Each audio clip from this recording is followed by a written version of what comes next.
來冇覺得裸體就係不雅，其實我覺得裸體同埋着衫係一樣嘅。點俾人睇蝕咗？其實冇咩蝕唔蝕嘅，即係你睇咗我又點咧？你唔擁有我嘅。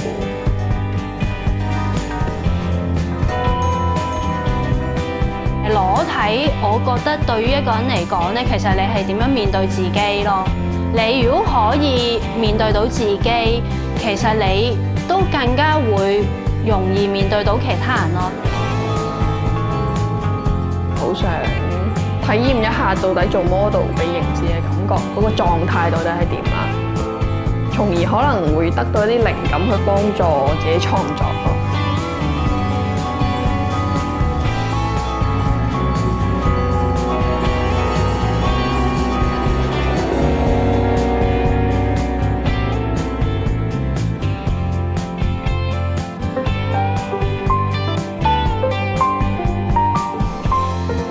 26歲嘅彭靜自細就中意畫畫，中小學嘅時候最中意就係上美術堂，大學主修嘅係視覺藝術。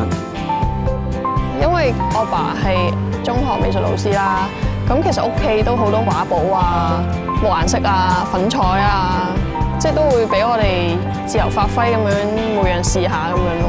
同埋佢都會帶我哋去睇唔同展覽，去唔同地方旅行，即係所以個氣氛係。即係好潛移默化地，好中意美術咯，好中意藝術呢樣嘢。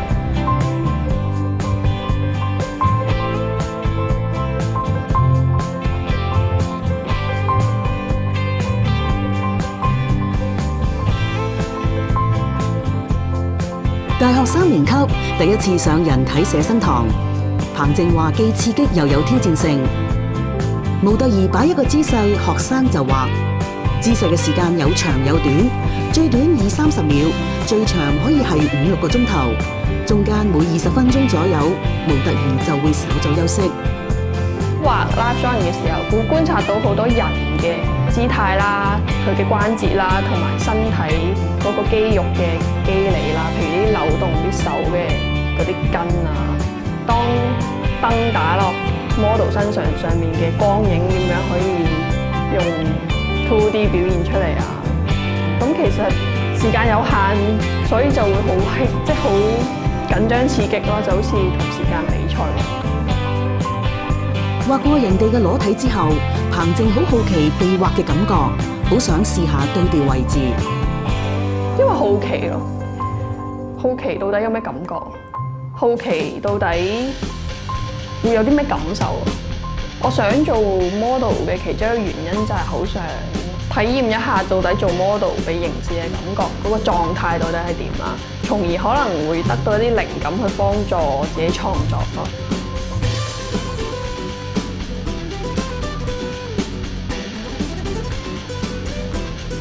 2年前大學畢業，彭靜向父母提出想嘗試做人體模特兒。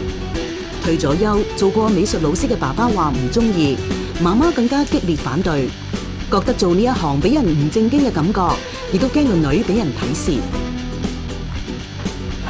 冇咩蝕唔蝕嘅，即係你睇咗唔通你又賺咗啲咩？其實唔係咁嘅喎，你睇到唔代表你擁有咗嗰樣嘢嘅喎，即係或者唔代表你對我可以操控住或者控制住一啲咩嘅嘢嘅嘛。我覺得主流嘅諗法係覺得可能身體嘅一啲重要部位係一啲私隱咯，但係對於我嚟講係更加私隱嘅嘢，反而係內心或者腦裏邊嘅一啲想法。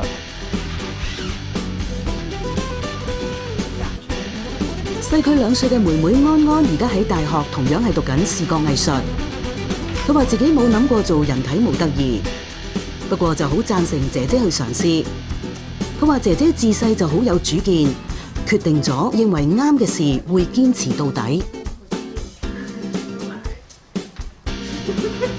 佢真係幾叻㗎喎，啲親戚可能都比較保守，佢都唔會收埋㗎喎。啲親戚問佢做咩，佢都會照咁樣答㗎喎。即係由擔心佢哋會點樣諗佢啊，然後我覺得佢影響咗我哋啲親戚，可能令到佢覺得佢做呢樣嘢啊，變成哇佢搞展覽啦，我要去睇咁樣咯。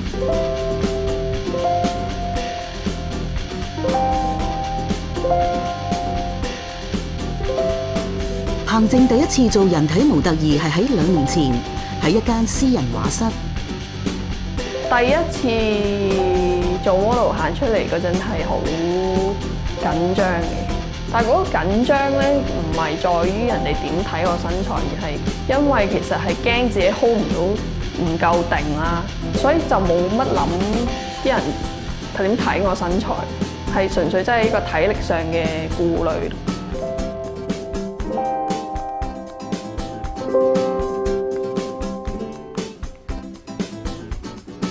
彭靜冇標準模特兒嘅身材，喺主流審美觀之下，曾經有過負面嘅評語。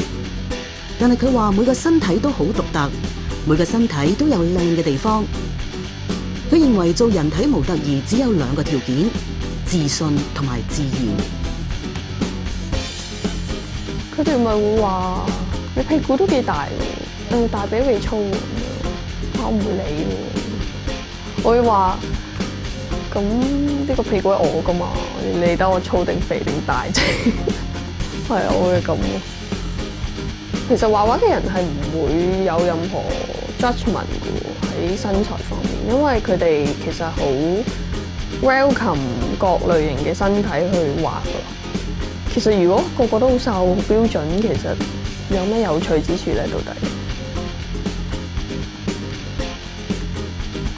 人體寫生，模特兒會按時間轉換自己構思嘅姿勢。要保持統一姿勢，其實需要唔同部位肌肉嘅配合同埋收縮，並唔輕鬆。彭靜話好享受做人體模特兒，因為當自己冇着衫，思想就好似進入冥想狀態，感官同時會變得更加敏銳。當你成個人係唔着衫，然後唔喐靜止嘅狀態，呢個世界嘅所有嘅聲音同埋一啲空氣嘅流動會係鋭化咗。譬如啲人滑落紙度嗰啲聲，有人行過，你會 feel 到空氣嘅流動。我都係畫畫噶嘛，就會觀察到好多睇唔到嘅嘢咯。咁我創作嘅時候就會想將我呢啲睇唔到嘅嘢呈現翻出嚟。夠鐘 ，thank you 我哋嘅 model，彭靜，唔該晒。彭靜現時係全職人體模特兒，主要喺大學、畫室、藝術展覽館等等嘅地方工作。同時佢亦都會畫畫創作。每次課堂完畢，彭靜都會影低中意嘅畫作。同一個模特兒，唔同角度、唔同人畫都會有唔同嘅效果。彭靜話好體會世界其實好多元，冇既定或者單一嘅標準。每個人思考嘅過程都唔同，然後風格都唔同嘅時候，即係我人得一個啦，但係原來各自唔同人 process 可以有咁多唔同 perspective。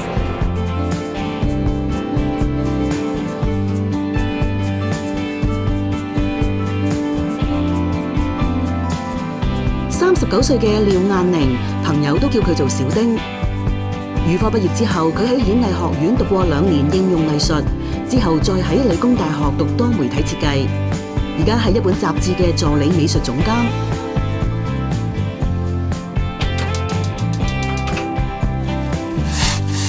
現時單身嘅小丁嚟自單親家庭，細個嘅時候中意睇書畫畫，大個咗之後就中意電影、攝影、寫網誌，個性獨立自主。你主要都係做啲自己想做嘅嘢咯，相信自己嘅決定。如果有一樣嘢想做，即係或者有個 idea，你覺得可以咁樣去發生嘅話，就會付諸行動咯。10年前，小丁約咗一位攝影師朋友影相，即興拍咗一啲裸照。啲相後嚟被上傳至到社交媒體。之後，佢為一隊樂隊拍咗一首音樂視頻，喺荒島上面吹口風琴又除衫，片段上載到視頻網站。小丁嘅名因此亦都被網民認識。對於影裸照，小丁話裸體同着衫係一樣嘅。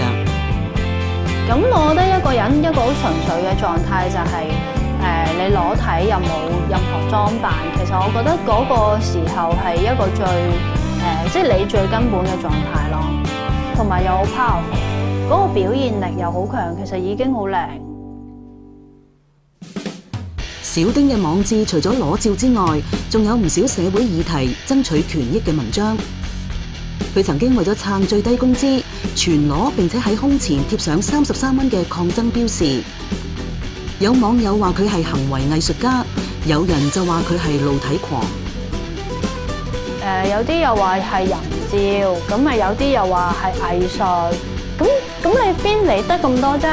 即係我覺得呢啲係對於我嚟講又唔係好重要咯。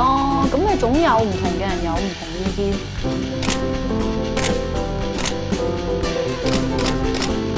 過去10年，小丁同超過100個攝影師影過裸照。佢話揾佢影相嘅攝影師，佢一定要認識或者事前見過面傾過偈，覺得對方有誠意有諗法先至會合作。而做裸體模特兒，佢只係當業餘興趣，除咗學術課堂，絕大部分都唔收錢。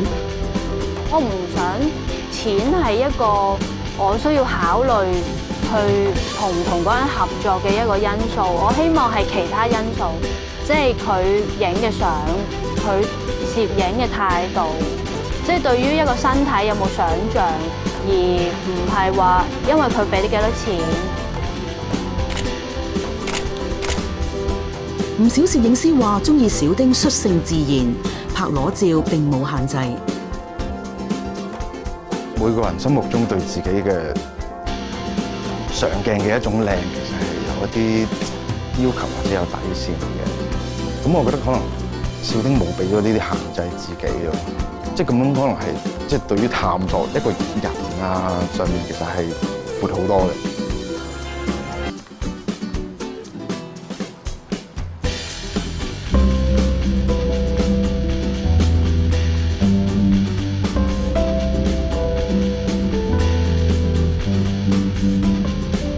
大學創意媒體學院嘅人體寫生堂，彭靜係香港少有嘅全職人體模特兒。除咗學校，工作嘅地方仲包括私人畫室、藝術展覽館等等。上堂之前就覺得好似唔係咁好咯，因為一個陌生嘅唔識嘅女仔咁樣裸體住，俾你睇晒全相咁樣，可能佢都有啲尷尬咁樣。但係其實嚟到之後，其實都係諗多咗嘅啫。大家都冇乜點尷尬，即係畫畫咯，都係嚟呢度係。26歲嘅彭靜喺大學讀視覺藝術，2年前畢業之後選擇一邊做人體模特兒，一邊自己畫畫創作。佢話好中意呢一份工作，因為都係同藝術創作有關。其實我做嘅嘢係一個活生生嘅人體，然後擺唔同嘅姿勢俾你觀察身體嘅結構、皮膚嘅顏色，甚至啲骨骼嘅構造咁樣，然後令到你嘅藝術創作去進行啦。而呢個係一個學習嘅過程咯，即係透過觀察，然後再點樣自己消化，再將佢創造出嚟。好好奇，即係咩情況下會令到有一個比較大腦少少嘅職業會揀一個比較偏門嘅？因為我覺得做裸體 model 好多時候都會接受到其他人嘅目光，咁會好辛苦咯。即係我自己就比較冇呢個勇氣。未必好多人接觸過人體模特兒，但係就可能認為呢一個職業好唔正經，做呢一行嘅人好隨便。如果有人話你既然可以俾人睇，不如而家俾人睇啦，我覺得呢一句説話係好冒犯，兼且好暴力，同埋好唔禮貌。因為其實我係可以 nude 咁去做 model， 但唔代表我無時無刻都想 nude 噶嘛。而我喺一個特定嘅，譬如畫室或者畫畫嘅課，或者同朋友影相嘅啲 project 裏邊，我可以做 nude 呢樣嘢，其實係一種表達嘅方式，或者一個創作嘅其中一個渠道咁樣，而唔代表我係有一個好隨便嘅人。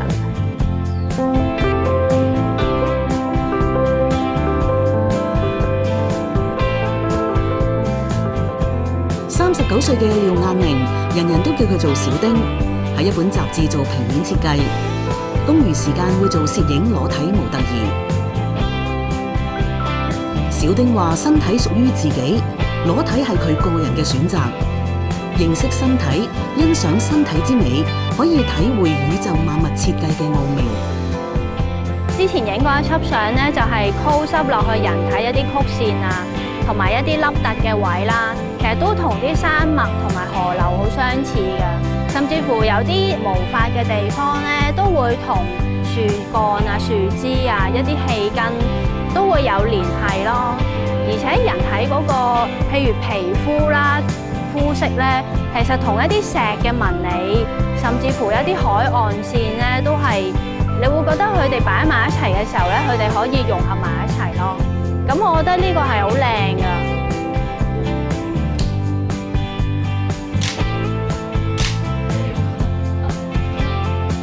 小丁10年前開始影裸照，攝影師有男有女，有名師亦都有學生。佢話只係當裸體模特兒係興趣，所以大部分並冇收錢。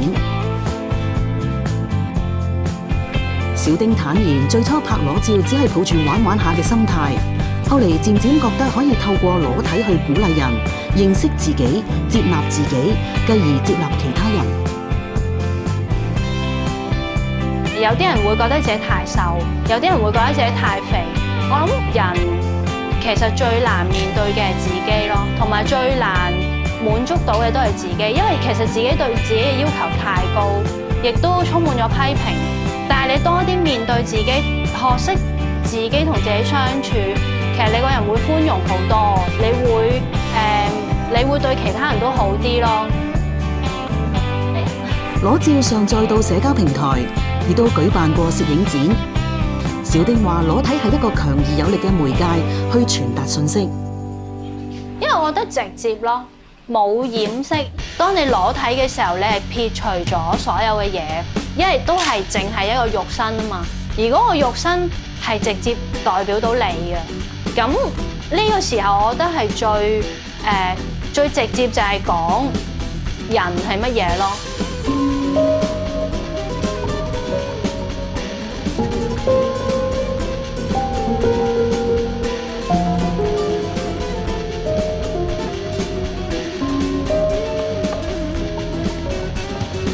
小丁同彭靜2年前認識，兩個唔同年齡、唔同背景嘅人都選擇做裸體模特兒，一個全職，一個業餘，一個中意俾人影，一個就中意俾人畫。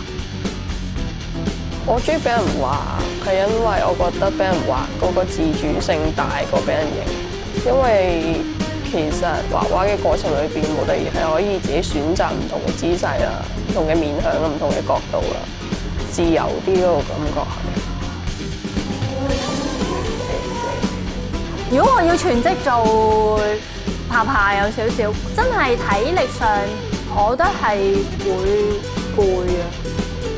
我係呢個禮拜做一次，OK 幾好。如果你要我一個禮拜做5日咧，我會覺得好悶咯。小丁同彭靜3個幾月前舉辦咗一個名為體制嘅展覽，展出佢哋嘅裸體畫作同埋相片。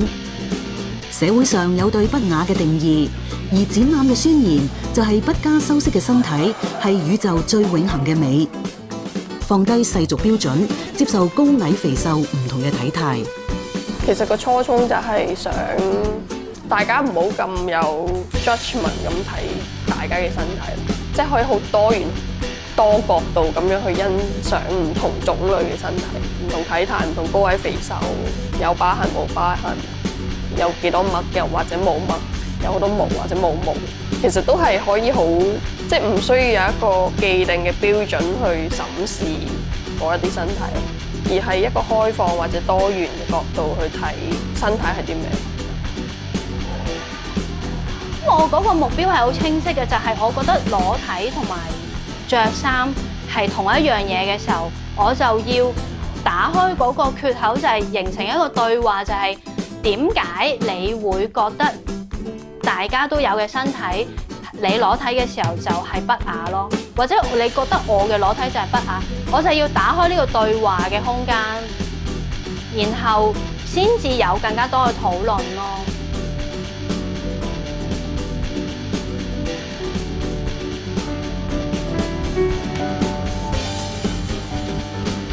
唔少人覺得做模特兒有時限，但係小丁同彭靜都話做人體模特兒想一世做落去。我覺得做模特兒喺唔同嘅年齡裏面係有一啲唔同嘅魅力咯。20幾歲可能你有青春，30幾譬如40幾歲你有另一種即係深化啲嘅內在嘅魅力。你會見到譬如有啲攝影師影一啲好多皺紋或者皮膚好深色或者好多斑嘅人咧，其實嗰個人嘅性格就更加之突顯到咯。